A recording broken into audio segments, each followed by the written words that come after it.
Troppo smog, gennaio da dimenticare. L'ennesimo allarme lanciato da Legambiente fa riferimento ai livelli di PM10 delle maggiori città della regione Veneto, che nel primo mese dell'anno hanno sforato il limite consentito per legge per diversi giorni.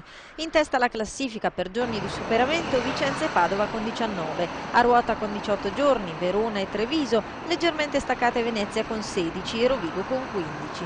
Limite giornaliero che non si dovrebbe superare per più di 35 volte in un anno. L'associazione ambientalista punta il dito sul parziale fallimento delle politiche antismog tradizionali e a livello nazionale il ministro dell'ambiente Stefania Prestigiacomo ha annunciato la sua ricetta antismog che prevede diversi livelli di intervento, oltre che la valutazione di misure più o meno popolari come limiti di velocità per ridurre le emissioni o l'intimazione a tenere le temperature più basse negli appartamenti. E proprio su questa proposta abbiamo sentito che cosa ne pensano i padovani. Insomma, abbassare fino a un certo punto, perché se c'è qualche persona magari anziana che ha bisogno di stare più al caldo, certo, insomma, si fa il possibile.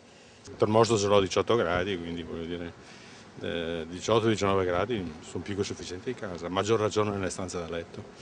Sono d'accordo, perché la temperatura in casa è sempre molto alta e questo aumenta lo smog. Lei a casa sua quanto tiene la temperatura? 20 gradi, La abbasserebbe di 1? ma anche, dalle volte la lascio anche a 19, alla notte per esempio la lascio a 18 gradi. Gli uffici sono un problema invece, perché basta entrare in un ufficio pubblico, vabbè, in ospedali lasciamo stare, ma ci sono tanti uffici dove vanno alla grande.